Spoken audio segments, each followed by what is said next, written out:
Kathleen, just tell us about the origin of this extraordinary friendship, and why did you choose to go to Tracy's house when you were released? The friendship started back in public school, in Katara Public School. I was already there, and then Tracy came along. She was a spectacled, blonde little girl who used to get picked on because her glasses were like Coke bottle at the time, so she couldn't actually see very well. I think our friendship started because a few girls were picking on Tracy, and I was sort of like, so yeah, we sort of bonded a little with that. And she also only lived over the train line, and it was quite fun to go over to her place. So her family and myself had a good relationship start. And then we've been inseparable pretty much ever since. I said, so yeah, we went all through high school together, although you disappeared for a couple of years there, and came back. And even though we drifted apart probably after high school, as you do, we start off on different paths. I always knew what she was doing through other people. She always knew what I was doing through other people. And we always connected in some fashion at some point. So, of course, when tragedy hit me and I ended up inside, she was the first and only one really that stepped up and said, okay, this doesn't seem right. You've got my friend in prison and this is wrong, sort of thing, because she knew me, I said, above everybody else. So that's how we started. Getting dropped off at Tracy's place, that was... like you had a choice. I didn't really have a choice. But it was... it's hard to describe because even though we were trying to get me out, I had two avenues to go down. I either had to work towards getting parole so I could get out no matter what, or we were going for the freedom angle. So both were running at the same time. I said, so when it came to getting out on parole, Tracy's address was the only one that I could think of to go to. And she, I was very fortunate that she said, yes, there's space here for you. So that's how that started. Of course, it was the fastest release known in New South Wales court systems, and it was literally 56 minutes, 56 minutes, which is the fastest record ever of anyone being released from a prison. So I did literally turn up in a van. With your sand shoes? With my sand shoes in my hand and borrowed clothes on, none of my possessions, and it went from there. So I was living with Tracy. Amazing. So Tracy, Kathleen defended you at school. What was it? When did you hear about her case, and did you immediately know you wanted to step in and defend her? Well, Kath was all over the news, and a few of us from school, Alana, Megan and I, we all talked about it. We just couldn't believe that Kath was in the situation she was in. And then it just got more and more bizarre for us because as kids, we all knew she kept journals and stuff, and she'd been advised to do that for mental health reasons. So what we saw out there in the media was nothing like what we knew of Kath, and we just couldn't believe it. So, to actually make contact, it was awfully difficult. So I can't even begin to tell you. It took months and months and months, and the system is not, the system is inhumane. It does not allow you to actually make contact really easily. So, but we didn't give up. No, we didn't. No. And Kathleen, you must have been so cut off when you were in prison. How important was it to have somebody like Tracy on the outside world as your sort of eyes and ears, if you like, and also somebody standing up for you? It's beneficial. Like if you're going to be in prison for any reason, to have a contact that's outside reminds you that life goes on, that life's worth living, and that your total aim is to be back out there. So without her, I ran the risk of, folding and becoming deeply depressed, and then, of course, your mental health starts to suffer and you can go downhill very quickly, and I've seen it happen. Friends like Tracy, and a lot of the others that, have supported me all the way, it's beneficial. You can't be doing jail time without an access to something outside, Did you ever get sort of caught up in despair? Did you think you knew you were innocent, but did you ever know that? Did you ever wonder whether it was... I could tell you that probably once every day, there would be a moment where I'd be going, oh, what's going on? Do I just suck this up and do the time, or do I keep fighting, or what sort of thing? How much pressure is this putting on Tracy and her family? All of the things start to, they can cascade. But in my in my own personal case, I always have said to my lawyer that it's pure stubbornness. I was just stubborn and decided stuff is. So, when you haven't done anything, it makes no sense to me why you would roll over and just accept your situation. Yeah. So that was my driving force. And I'm sure Tracy would agree, her driving force was she knew I didn't do anything either. So therefore, she had a similar driving force happening. So, yeah. But Tracy, you must also have become this kind of incredible legal expert, medical expert, genetic expert. What were those first few years like when you were really campaigning from the outside rather than seeing victories to begin with? Initially, it was awful, I have to say. And I am curious to see how many other advocates are in the room, and hopefully, if you're here, any of you, come and see me later. But initially, there's no roadmap for this kind of stuff, so you're really isolated. The system doesn't actually allow you to make contact. No. And then when you do, I mean, I've got this lovely, I think I weighed it once, it was 15.8 kilos of letters from Kath over 20 years. And it's always really interesting to go into those letters because the first ones are like a page and then 2 pages, 3 pages. Some of them are 29, 30 pages. Wow. But it was the support. But no, it was also really important because she would sort of talk about the emotional stuff and her dreams, hopes, aspirations. It was kind of, all of that sort of stuff. But in terms of, what was the question again? Sorry, I'm Just whether you became a kind of legal expert, scientific expert. It's a hard question because there is no roadmap. No one supports you, I have to say. Like, for the most part, I'd ring lawyers and be like, oh, God. I mean, I always rave about Rani. I get quite emotional because she is my lifeline, She is the Rani, who's Kathleen's solicitor. Yeah, the existing solicitor right now, because the people that were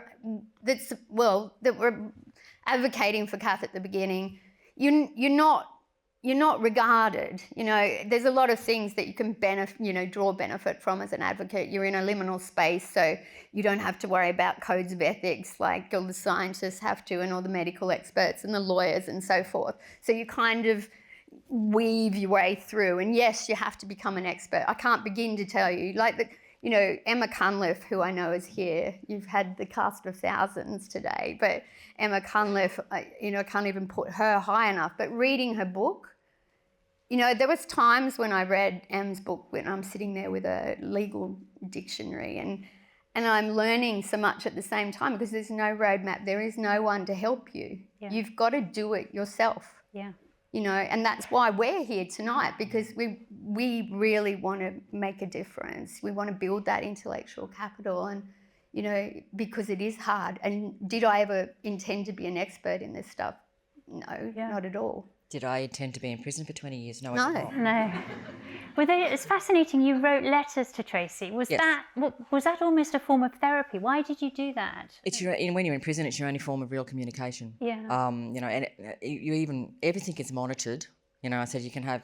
We learn if I'm speaking fast, it's because we had 6-minute phone calls, and we would learn to say everything in 6 minutes. Speed talk. So I would speed talk, and I still tend to do it now.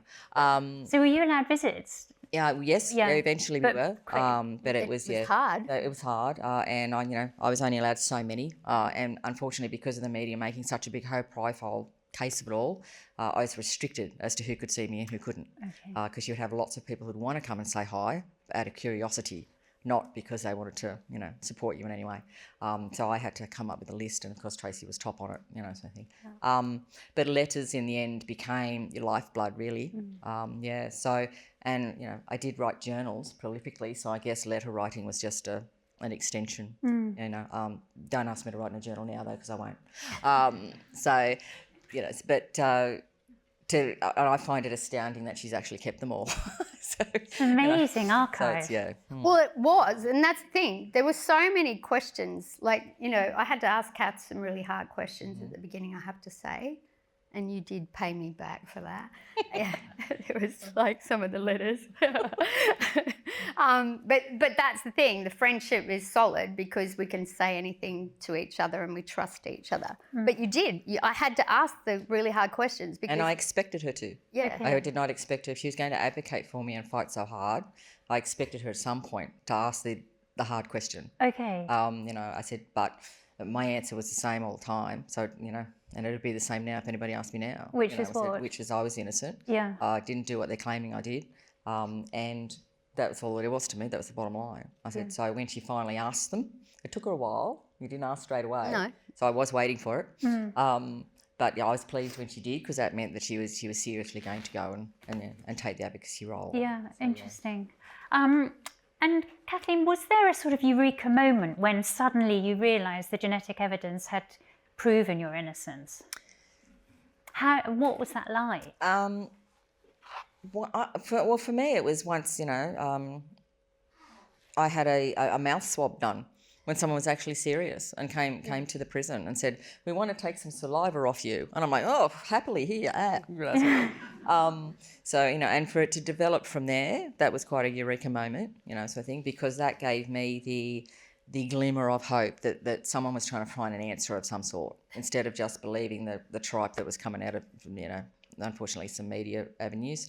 And always, it was quite devastating to me to realise that people could be led so easily. That's what I was having great problems with, sort of thing, that people didn't seem to be wanting to think for themselves, that it was all about whatever was printed in a bit of paper, or, in the way that I was, demonised and vilified and all the rest of it, that people seem to be accepting that. And I was like, oh, wow, I'm not that sort of person. I don't jump to those sorts of, so once the, saliva swabs and someone became interested in the, chasing down the innocence program from Newcastle stepped up, and, people started asking the right questions, then that was sort of like a eureka moment. But of course, we got to a point where we had the first inquiry and that all got dashed. I said, so it was like, oh, wow, we just went through all that and now what? But to be given a second inquiry, which was quite rare, I sort of thought, okay, no, they're still interested. People are still thinking, okay, something's not right. Yeah. So by the end of the second inquiry, that was, to have public opinion turn, that was another eureka moment. Yeah. I said, because that also affected my time inside. I said, so once public opinion turned, opinions turned inside as well, and I wasn't having to defend myself quite so hard. Thank you. Did you keep that? So oh, wow. What's that? This is an important example It of is, the work of like Tador and Corolla. Yes. They really, as scientists, I can't begin to tell you the importance of the work that they did. Even things like the buccal swabs, the Tador coming in and asking questions. Like there was moments where we couldn't get information from, legal representatives before running, I'll just say. But so the scientists would come, and that's my job, is then to go and try and source family. Like, I didn't know how to do family tree stuff or anything. So I've had to go and talk to family members and get family histories and all of that sort of stuff. But then these swabs and then the genetic counselling that went on, and then the publicity that went with that, there was this tide of opinion that changed. And this happens to be when I looked like I was going to be granted a pardon. I was trying in that process to get out of what was called protection in something which I'd been in for like 14 odd years. And I'd moved to Clarence and Grafton, which is a prison there, and it was more conducive to learning how to live properly. It was almost like a transitional centre type situation. But being stuck in protection there meant I wasn't going to experience it. So I was fighting very hard to get out. And this book is we were scared. We were quite a little bit scared how some of the girls out in the main population would react to me, because, right. when you're called things I'm called, you don't go out in the main population. But this book was, so many of the girls out there had changed their minds and their opinions based on all the science. They actually signed a book, and it's almost like an autograph book, so to speak. So that's the importance of the science. And this so it mattered to you what people outside were thinking, even though you knew the truth. It mattered whether people believed even if you read, just if you want to read something now, some of the stuff is so beautiful. This is a handmade book. Some of the girls have written like, I'm so proud of you, because of the fight that I've been putting up. Did it change how people treated you in prison as well? This is an example of it. Because we were scared for Kath's life. Yeah. I didn't know. Here's one. My dearest Kath, this book has been dedicated to you from the women out here in the main. It is overwhelming with support, and we are behind you, honey. Please come out. I said, so this Oh, this is in the main prison. and this was in the main prison.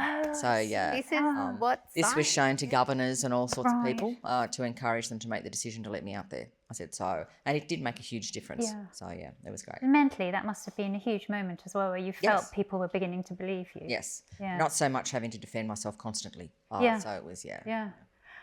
And what had happened with the swabs is that Carola and her team had found that you carried this rare genetic mutation. That, in a way, must have been a sort of bittersweet moment, because on the one hand, that showed that there could have been an explanation, but also, did you, a bit of you think maybe you'd handed that on to your daughter? It was, it's very hard to describe. It was a eureka moment in one way, but yes, you're correct, bittersweet in the other. Because to know that, I had such a genetic condition, I can sit here now and say, if I'd have known I had that genetic condition when I was falling pregnant with children, would I have had as many, and would I have fallen pregnant, or would I have gone down a different track, with all the other options that could have been out there, IVF and all that sort of stuff. But of course, genetic science back when I was having children in those 10 years was in its infancy compared to now. Do I regret the children? Absolutely not. I said so, and I'd do it again. I think so. Well, not right now because I'm a bit old.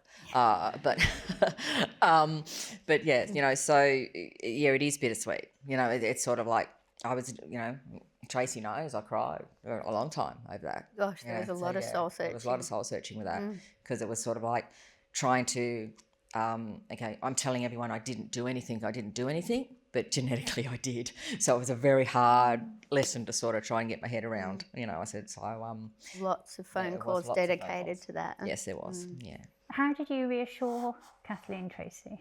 Well, I always say, how do you know what you don't know? And I mean, that's the thing. It's kind of like she just wanted to be a good mum. That's all you ever wanted. And, so there was lots of discussions about that, wasn't there? About, had I known, what would I have done? And I mean, there's no point. You can't beat yourself up about that, because it was never done with ill intent. No. It was, yeah. But it is a weird situation, because this person's in prison for something that we know she didn't do. Then the science is saying she didn't do it as well. But then there's that part of you that is grappling, and there was a lot of intense conversation about that. Yeah, there was.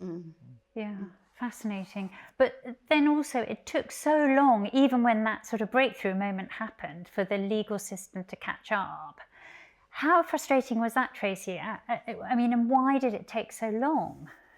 I think that I've missed a lot of the legal stuff today, and I'm really looking forward to going back and watching it. But the adversarial system is more about winning and losing.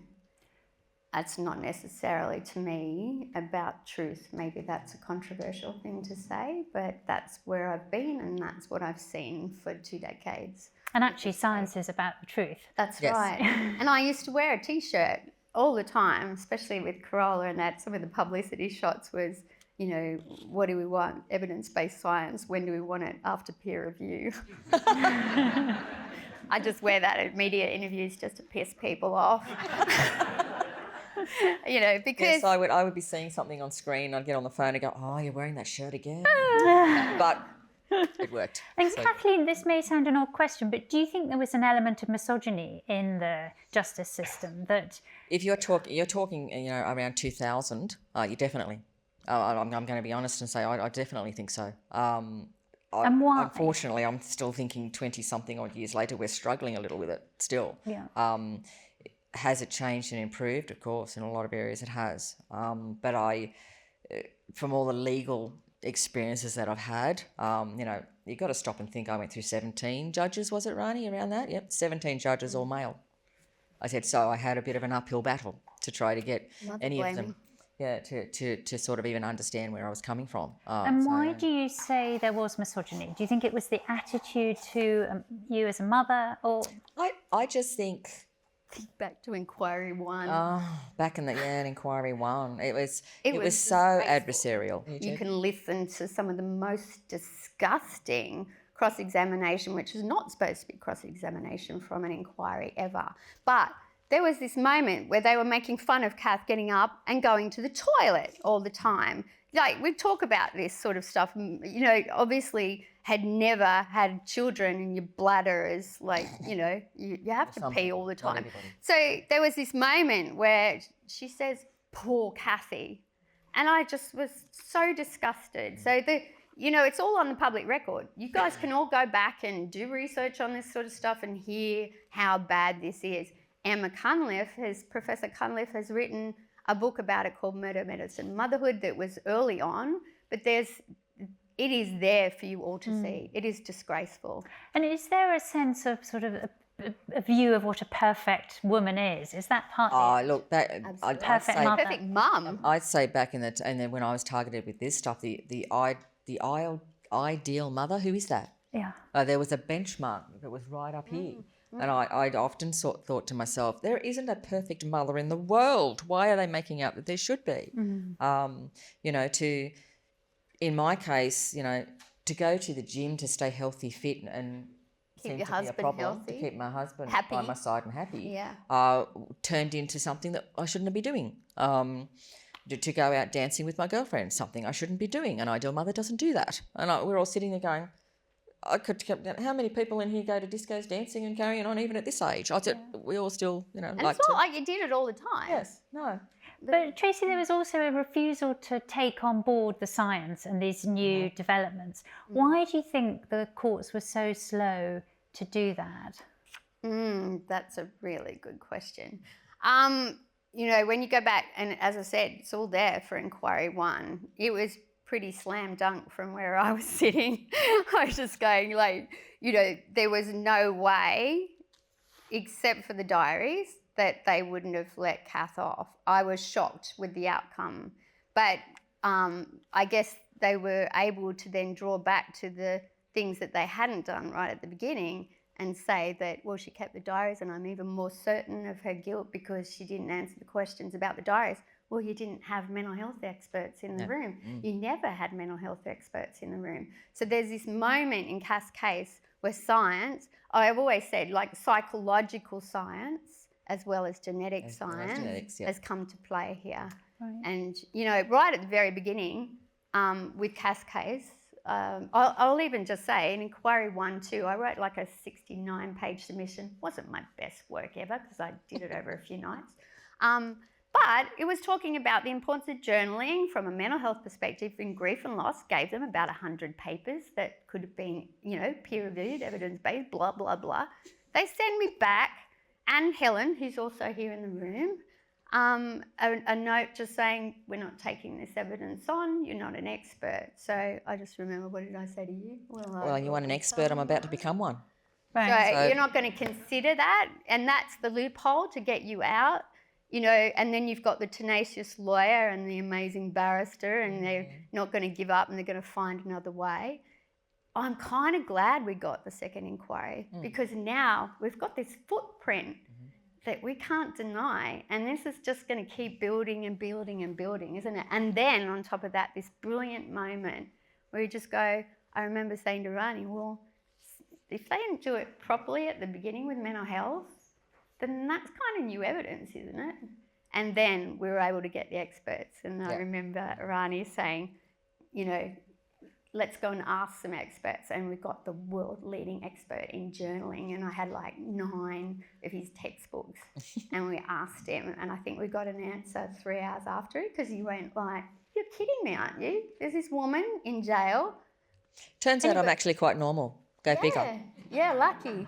But you Boring ended as up well. with, I think it was 150 of the top scientists Amazing. signing a petition calling for Kathleen's immediate pardon and release. And obviously it took some time for that to lead to the second inquiry and then to lead to your exoneration. But what impact did that have on you in prison, Kathleen? And was there a moment where you thought actually your release was inevitable? It was just a matter of time? It was actually, everyone else was getting excited, saying, we're getting ready for you to come out, Kath. You know, get excited. But I'm inside going, I'm not going to believe any of it until I'm walking out the front gate. I was just very, you know, but yeah, I kept going to work. I kept doing my time. Yes, attitudes inside had changed. The women were friendlier. The word pardon, they just equal the word pardon to getting released. There's no, sort of thing. We were a little surprised how long it seemed to take from, okay, looks like she's going to get a pardon, to when I was actually released. And then the way it was done was just sort of like, there was no warning for me. There was no warning for Tracy. There was no warning for Rani. It was just like, okay, get out. You've just been released, sort of thing. So it was all quite shocking. But the build up to it, I kept staying on the side of caution. Meanwhile, Tracy's running around trying to get the farm ready because I'm coming. It was all, two different sides of how it was. We were reacting to both the. Tracy, talk it through from your point of view. What were you going through and experiencing at that same period? In the courtroom, because of the way these guys had set it up and because of the evidence of some of the amazing people you've seen today, and I've always said this case is about we, not me, for any of us. We couldn't have done this, individually, but listening in the courtroom, and I've attended every single day of all the appeals, of the inquiries, both of them. And that's the thing, people don't understand with advocacy how much it costs to actually be there in terms of time, effort, lost income, paying for going to these things. But in that courtroom, I remember, because it was done so well this time, you're hearing this amazing evidence of, I'll never forget Michael and Meta. I was in tears and I couldn't even look at the judge because every time I did, I could just see him. He's done this amazing course in genetics 101 kind of stuff, and he's really into it, and then you've got the likes of the psychological science being profiled. And all of a sudden, I just sat there in this moment. I remember it was the last day and I said, we've done it. Mm-hmm. No, we don't know for sure, but I just knew in my heart because these guys had put their heart and soul into it. But you've got all of this irrefutable evidence. You just know because you've gone through so much over all of these years. And Kathleen, did you have a sense of vindication at that point, or were you angry at all the years that had been stolen from you? I'm not going to say I wasn't angry. There's probably quite a few years there where I was. By the time the second inquiry came round, though, I'd been through so much of trying to tackle with the legal system that anger wasn't worth anything to me. I said, I ended up leaving, not being bitter or really hateful about much, other than the fact I was wearing borrowed clothes. That was terrible. It wasn't the best but, it wasn't the best wardrobe. I said, people quite often say to me, if I was you, I'd be so bitter, I'd be hating on everyone. Yeah. I'd be hating the police, I'd be hating them. I said, well, I don't hate the police because they actually do their job. Do I like detectives? Not so much. But, Judges. Yeah, but in the end, it was a judge that, I can't fault the last judge because the judge, did his due diligence. I said, that's great. Lawyers I love, especially mine. I don't know about anybody else's, but I think they're great.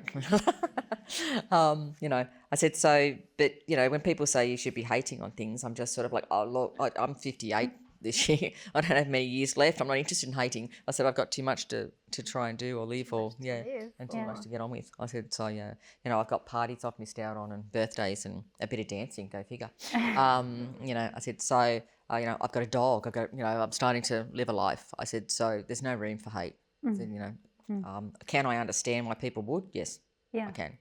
And what have you both learned from this experience about the sort of wider system? Because actually the awful, awful thing is that Kathleen's not the only woman who's been through this.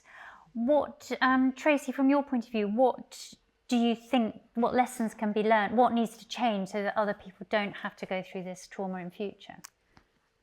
Well, there's a lot and we haven't got enough time to talk about that. But as I said, we're a we, not me. Every single person that you've heard today has had a dialogue. There's been real leadership from Anna Maria Arabia. I can't put that woman on a higher pedestal if I tried. In terms of leadership is really important. Open communication is really important. Building this intellectual capital from these lived experiences is really important. That, pitting one against the other, and when truth is what really matters, is really important to me. And I think the system needs to change. We don't have a Criminal Cases Review Commission in Australia. It is not sustainable for people like myself to spend 20 years, lose your career, gain a lot in terms of skills and stuff, but it is not sustainable to lose the sort of level of stuff we have. We need to have better systems in place. We need to be more collegiate. We need to have mechanisms so that when people get into these situations, they can find these resources. The amount of people I talk to don't know where to start. How do I know what I don't know? We need to set resources up to make, and to also build, as I keep saying, build the intellectual capital. I just can't put that high enough. The CCRC might not be perfect. Bronnie's doing a PhD on it, but I think if we can set mechanisms up, that's a start. And Kathleen, do you think there needs to be a different approach to science in the legal system, in the criminal justice system? I'd like to think the legal system could actually listen to scientists a little bit more often. And of course, it goes right back down to, if you've got a case that requires a scientist, you get the correct one. You don't get anyone who's just claiming they know something. They must be an expert in what you're actually wanting to ask them. Because part of the problem in my situation was, a cardiologist would stand up and say something and opinionate, I think, about genetics. They're not, they're not experts in the field. I said, so they're experts about your heart. They're not experts about anything else. So, a particular cardiologist in mine decided to infer that just because my heart's healthy, there's nothing wrong with me. I said, so therefore the genetics didn't matter because I was healthy. And it made no sense whatsoever. But, for an opinion like that to carry any weight in a legal system, I think is incorrect. So there just needs to be more diligence and transparency, basically. Do you think genetics should be as integral to the legal system as DNA, fingerprinting, the things we're now used to? I would love to think the same as DNA and fingerprinting, were Eureka moments in history. I'd like to hope that, all the work that Corolla's getting up to and doing in the genetics and genomic area becomes the same thing. That, instead of accusing a woman of killing children, their first stop is, okay, oh my gosh, let's go check the scientific sides first before we go down that avenue. And I would love to think that hopefully tests would be available for, even just people in situations where they're wanting to have children and they're unsure whether they carry anything like that, to be able to go and have tests done at not such an exorbitant cost as to what they are now. That would be fantastic, because then, you've got parents who can make educated decisions as to, whether they're going to have children, how they're going to have them, and I think even, genetics will eventually be able to, okay, you've got that nasty gene in there, let's see if we can actually just take that out, and be a bit more hopeful. And Tracy, actually, you mentioned the sort of very adversarial nature of the legal system. When you've got this is fact-based, evidence-based science, there aren't two sides of the story. There's a gene or there isn't. All that's left is the truth. So do you think we need to adjust, the courts need to adjust their approach? Emma invited me to Canada last year, and I was so happy to see that the judges were getting CPD points, or doing educational programs to get to speak to advocates and listen to scientists like Corolla and actually learn this stuff, because these people have to make really important decisions that impact people's lives. So how do we actually educate these people? The other role of, Anna Maria Arabia's leadership of being able to say, well, these are the right experts, aces on their bases, I always say, make sure we've got the right experts giving the right evidence instead of this speculative, well, I believe, or I think, or whatever, which we actually saw time and time again. It's unacceptable. So for me, I want to see a less adversarial system about winning and losing. I want to see truth profiled. I want to see, I don't know the answer, like we heard this morning, that science is changing so rapidly. So how we have a system that's quite antiquated, and I'm having trouble getting my words out, but it is a very old structured system and law, you know, and how we get it to meet cutting edge of science. I don't know, but that's part of the conversation, isn't it? We're not having these conversations, and that's why this event is so important. It's an education, it's about open dialogue. This sort of stuff it actually it makes my heart sing, doesn't it? And Kathleen, if you think about those 20 years when you were unfairly locked up, how much the science advanced and changed in those years. I mean, how much it'll change. How different was the world when you came out? In some respects, it's pretty much the same, but there were giant learning curves, sort of thing. And yes, science and genetics and that have just leaps and bounds. I guess I'm a little bit proud that my warped genetic nature has helped move that along. Thanks, Carol. I said so. To be part of that, I find it's a good thing. I won't say I'm proud of it. I said, but yeah, it's a good thing.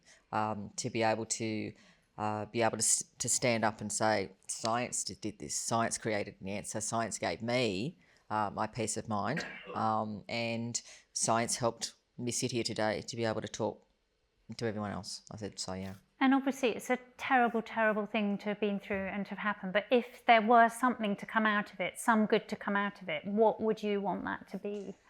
For me, it's just... as I think I actually said this to you earlier, I'm a little bit disappointed that, from Lindy Chamberlain's day, way back, and even though that was the Northern Territory, there didn't seem to be any lessons learnt from that.